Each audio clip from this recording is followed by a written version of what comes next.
Welcome to the Air Lift Workshop, where you get expertise from the air suspension specialists, keeping you on the road and in top condition. Today, we're installing a LoadLifter 7500XL kit on a 2011 Ford F-250. Installation will take about 3 hours using common mechanics tools. Remember, this overview doesn't replace your installation manual, which includes special notes for varying truck models and hitches. Grab yours out of the box and let's get started. Raise the truck with a floor jack and support the frame with jack stands, making room for the air spring assembly. For filming purposes, we're using a drive-on vehicle hoist. Prepare to install the air springs by removing the stock jounce bumper from the jounce bumper bracket using a socket wrench. To improve access to the frame, disconnect the wiring harness from the driver's side frame rail. Then push out the harness connector that is attached to the gas tank bracket. On gas models, push the emissions line holder out from the driver's side frame rail. Later, we will attach this line holder to an L bracket on the driver's side brace. Temporarily installing this brace on the frame rail is an easy way to make sure that your L bracket is positioned correctly. Line the brace up with the small existing hole in the frame rail and loosely attach the hardware. With the L bracket location determined, remove the brace and securely tighten the L bracket. Once the L bracket is attached, loosely reinstall the brace on the frame rail, but this time, attach the large hardware as well. Be sure not to pinch any wiring or lines. Now, locate the similarly existing hole on the passenger side frame rail. Attach the passenger side brace to the frame rail, paying careful attention to the correct hardware sizes and positioning. Now let's assemble the air springs. Set a roll plate on both ends of the air spring. Insert the elbow fitting on the top of the air spring, tighten with your finger, then carefully make 1.5 turns with a wrench.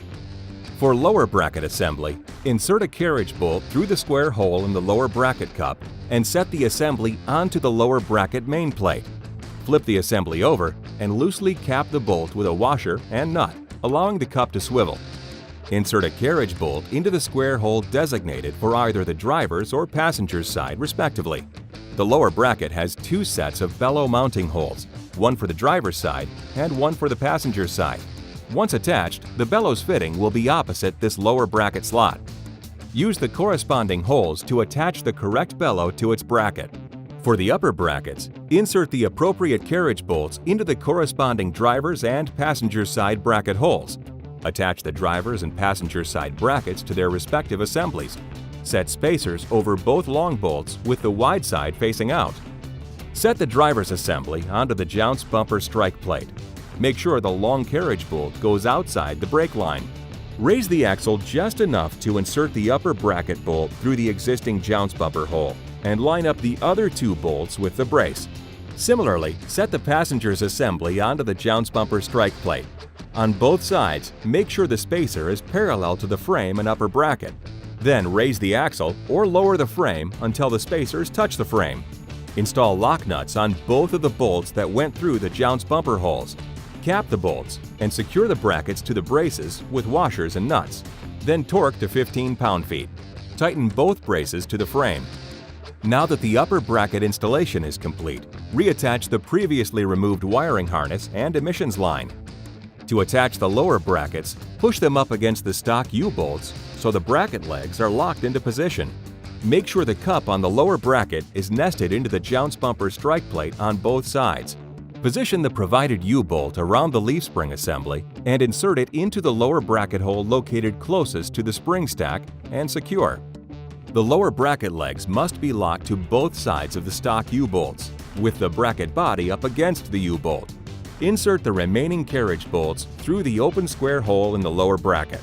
Set the clamp bar over the carriage bolts and tighten the hardware evenly until it touches the axle.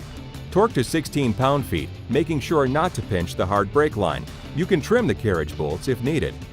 Torque the leaf spring U-bolt to 10 pound-feet. It's okay if the upper and lower brackets are not parallel.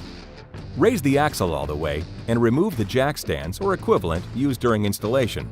Zip tie the soft and hard brake lines located on the driver's side together so they're safely out of the way of the lower bellows.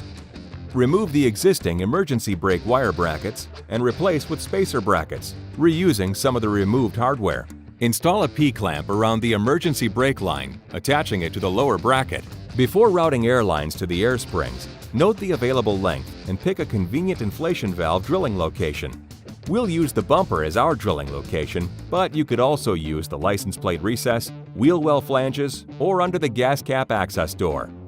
Place a nut and star washer on the inflation valve and push it through the previously drilled hole. Use a rubber washer, flat washer, and nut to secure it in place, then twist on the valve cap.